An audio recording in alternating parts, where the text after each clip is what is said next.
secara hukum itu melanggar undang-undang ITE. Ya kan? Bukan di situ nggak ada menyebut Jokowi, nggak nyebut siapa orang buzzer atau medsos itu mengaitkan Jokowi. Dia menyebut kenapa tidak dibawa ke rumah sakit terlalu. Nah, kalau itu pencemaran nama baik ya ada hukumnya, jalankan. Jadi ada kaitannya juga ya dengan apa yang kita lihat. Kita sudah pernah bicarakan ini dulu. Ya kira-kira 5 episode ke belakang. Bahwa ini terlampau sepi kita bilang. Tidak ada kritik lagi. Orang sudah malas. Nah kita lihat berapa hari kemudian pemerintah minta dikritik. Ya. Nah aku melihat begini. Ini satu hal yang jadi semacam observasi aku. Karena kata orang, kalau terlampau diam bahaya. Ya. Orang-orang bilang kalau ada pepatah yang mengatakan air tenang tanda tak dalam. Ini air tenang ini bisa dalam ini. Bisa menghanyutkan. Bisa menghanyutkan. Orang nggak tahu. Nah, jadi aku ingat satu cerita dulu bagaimana tentara Amerika masuk ke Vietnam. Ya. Begitu dia masuk ke hutan patroli, terlampau sepi. Apa dia bilang? Ini terlampau sepi. Ini lebih berbahaya daripada tidak ada yang nyambut itu. Nah, terlampau sepi ini membahayakan bagi pemerintah. Dia tidak bisa baca. Jadi basar ini sekarang dijadikan semacam takaran sampai di mana keresahan masyarakat. Sebelum besar, aku tambah sedikit. Vietnam itu ketika Amerika merasa sepi, Amerika tidak berbuat. Dia tidak tahu rupanya Vietnam itu membuat lorong-lorong. Ya. Sehingga muncul di markas Amerika sendiri itu disebut perang Tet terakhir. Itulah perang Tet yang menampar Amerika di Vietnam. Ya kalah dia sama dia. Amerika kalah besar. Kita bilang tikus lorong-lorong itu kan. Kalau pikiran aku begini sekarang ya. Karena simpang siur ya, mungkin kalau ditanya orang lain pun begitu ini. Apa definisi basar itu? Kita belum dapat. Ya, ABCD-nya itu harus apa. Tetapi karena basar ini bisa juga membantu, bisa juga merusak. Tergantung kita saja. Aku cuma minta bagaimana kesimpulan masing-masing kita. Kita yang jelas di era global ini tidak bisa menolak itu. Tidak bisa menolak medsos, online dan digital lainnya. Tidak bisa kita tolak. Itu harus kita ikut. Nah, tetapi yang paling penting di sini adalah pemahaman. Pemahaman ketika kita masuk memanfaatkan medsos, yang paling penting kita pahami itu. Seperti tadi saya sempat disebut bahwa kita belajarlah. Harus belajarlah. Dan kita sendiri pun, kita ini, limanya paling tidak, itu rajin juga lah memberitahu kepada anak-anak muda itu. Katakanlah milenial itu. Kasih tahu itu. Bahwa 5W itu sangat penting. Melakukan hal itu.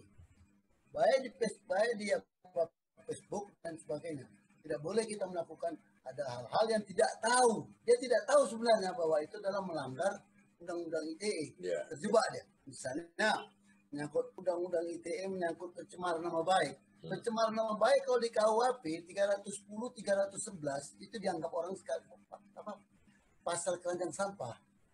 Hukumannya itu kalau bersalah kita pencemaran nama baik, kalau yang biasa-biasa saja, misalnya tidak ada kaitan dengan pasal lain, itu cuma 8 bulan percobaan.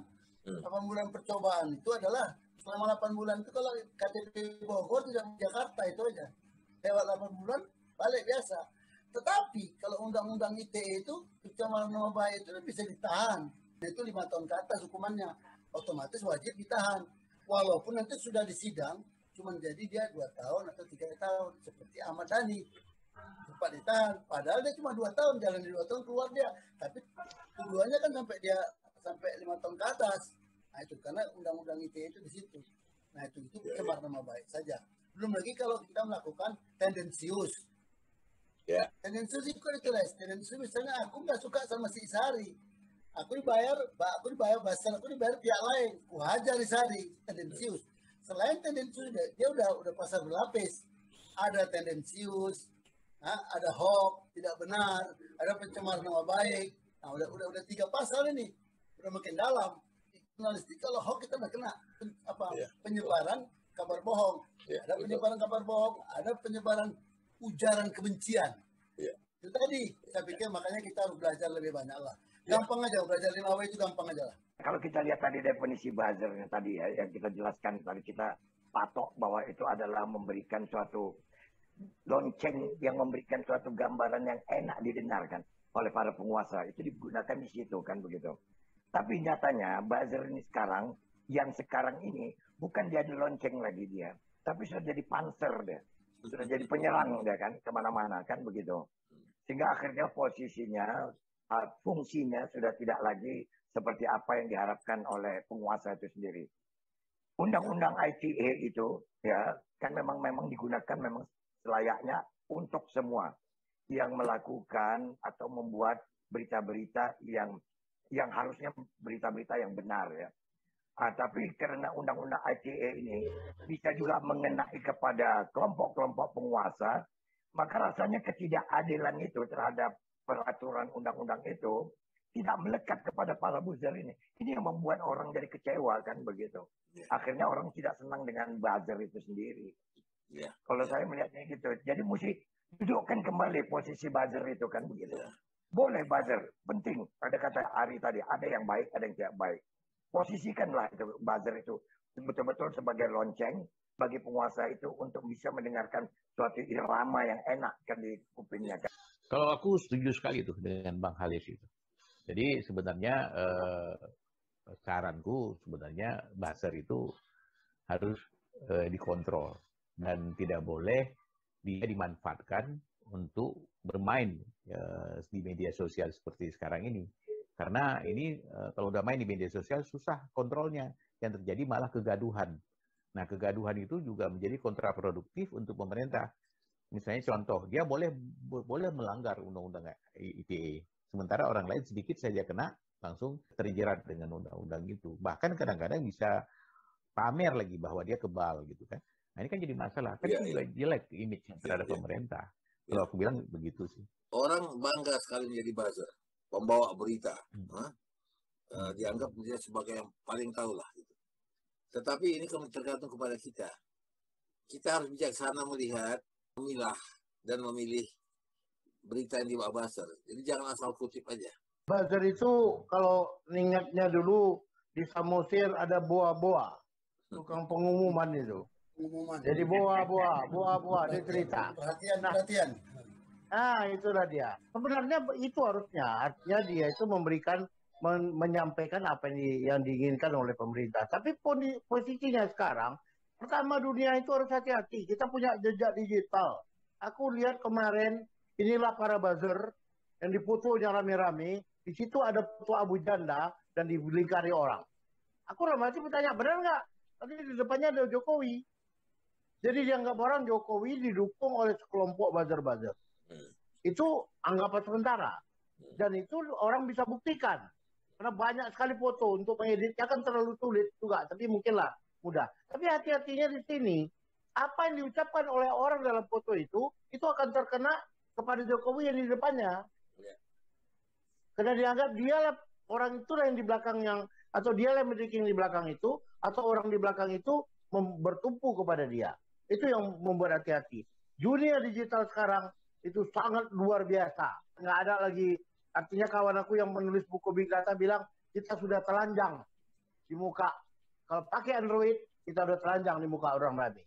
Itu yang pertama. Yang kedua, yang namanya wasit, itu polisi, itu harus cerdas menempatkan posisinya di mana. Ya, buzzer walaupun kita kawan, tapi kadang-kadang disebut juga, kau yang keterlaluan kau. Kenapa? Karena wibawa polisi sendiri itu akan ditentukan dia menempatkan dirinya di mana. Dan kalau ini dibiarkan berlanjut terus-menerus, tidak ada artinya dibiarkan, ini akan berbahaya bagi persatuan bangsa. Karena di dalam prediksi aku ini negara ini berbahaya, karena apapun yang dilakukan oleh pemerintah, rakyat diam. Nggak yakin aku orang tidak ribut di bawah. Ditangkap Habib Rizik, orang diam. Mati yang 6 orang diam. Ini semua di Baswedan dikena, orang juga nggak bersuara kali. Nggak melawan. Tapi ada yang mengucapkan juga, mana sekarang suara umat ini? Kok udah diam aja? Kenapa nggak ada lagi yang melawan? Apa sudah mati semua? Ini hati-hati. Kenapa? Karena di dalam nampaknya di luar aman, tapi bagi api dalam sekam itu membakar, dan aku khawatir tiba-tiba meledak. Polisi harus tahu tentang ini. Dan Jokowi sudah menyatakan, mari kita silakan kritik yang keras. Orang bilang kritik yang keras, habis itu kan ditangkap katanya. Itu artinya upaya Jokowi menyatakan bahwa saya mengkritik boleh, itu tidak akan gagal. Kenapa? Orang sudah tahu ini cuman dia ikut sebagai buzzer untuk membuat meributkan. Nah, itu curigaan orang. Itu berbahaya juga. Ya, betul. Karena dia tulus untuk menyatakan, ayo kalian kritik aku. Dia tulus menyatakan kritik aku. Tapi orang sudah bicara, nanti kritik kau tangkap katanya. Dan itu kan mungkin memperuncing. Dan itu berbahaya. Bagi kita kan, kita punya media seperti ini kan kita akan ada kejelasan, kita dua belah pihak ini. Kita inginkan semua orang menempatkan diri pada posisi masing-masing, tapi dengan otak, dengan kecerdasan, dengan hati, dengan kejujuran. Itu yang harus kita lakukan. Karena bangsa ini kalau nggak kita ikut bantu lagi, ini sudah, aku tidak lihat ada kemungkinan untuk baik. Aku tidak lihat. Nah, tentang kita kaitkan dengan kasus untuk pembangunan Kota Medan. Kita tidak ingin Medan ini hancur. Sama dengan aku selalu bilang, aku tidak ingin Cisadane itu hancur, PDM Cisadane hancur. Kenapa? Karena aku minum dari situ. Aku tidak ingin Medan ini hancur. Kenapa? Karena aku hidup di sini, anakku hidup di sini, cucu aku hidup di sini. Kita ingin baik. Cuma sebagian orang mendapat keuntungan dari kondisi ini. Nah, kondisi ini orang dapat keuntungan, sementara perubahan tidak ada. Yang kena ya wali kota lagi. 3,5 tahun yang akan datang, Bobi bilang, cakap aja kau. Janji kau banyak kali yang kau kerjakan nggak ada. Sementara kita ini sudah bergelimang bertahun-tahun hidup dalam keadaan rusuh. Mau kita 3,5 tahun lagi seperti ini? Kan enggak. Nah, inilah kita gunanya. Kita berbicara, aku sendiri berbicara tetap dengan menjaga. Aku ingin tetap apa yang aku sampaikan itu benar. Sehingga aku selalu nyatakan sama orang. Kalau aku mengkritik, aku tahu jalan keluar. Aku tahu jalan keluar. Nah, ke orang teknik, aku mengkritik, aku tahu jalan keluar secara teknis. Aku tahu jalan keluar apa yang harus dilakukan ini benar. Aku siap untuk berdebat dengan siapapun dengan apa yang aku sampaikan. Dan itu kubuktikan bertahun-tahun hidup aku itu dia. Dia memposisikan dirinya sebagai buzzer yang betul nih. Jadi belum dibayar, Bang. Buzzer belum dibayar. Ya, justru ya kalau kau dibayar, udah malas tanya kau. Pasti tanya. Maka betul lagi. Ya, kalau kita berlima nih tahulah kita siapa diri kita masing-masing. Ya, kita tahu Jaya siapa, kita tahu Mali siapa, kita tahu semua. Jadi sampai sekarang idealisme kita masih kita bisa jaga. Nah, soal dibayar tidak dibayar, aku rasa kita survive kok. Ada pilihan ya sedikit. Ini untuk penutup ya, ada pilihan juga. Kita mungkin yang nonton kita katakanlah subscriber kita 220. Tetapi viewer kita, ya acara kita ini pernah mencapai 400 sekian yang melihat. Nah, mereka tidak subscribe. Nah, sekarang kita mau bikin bank menjadi 20.000 pun bisa kita bikin acara kita ini subscriber. Tapi bersiaplah. Kita harus masukkan berita-berita yang bombastis, yang hoax. Ya, ramalan-ramalan, dukun-dukun masuk kemari. Oh, banyak yang nonton. Banyak. Tapi apakah kita mau ke sana? Kita kan punya integritas di masing-masing. Iya. Begitu. Kita bukan jualan jaringan. Oke lah. Ini bisa kita panjangkan sampai kapanpun.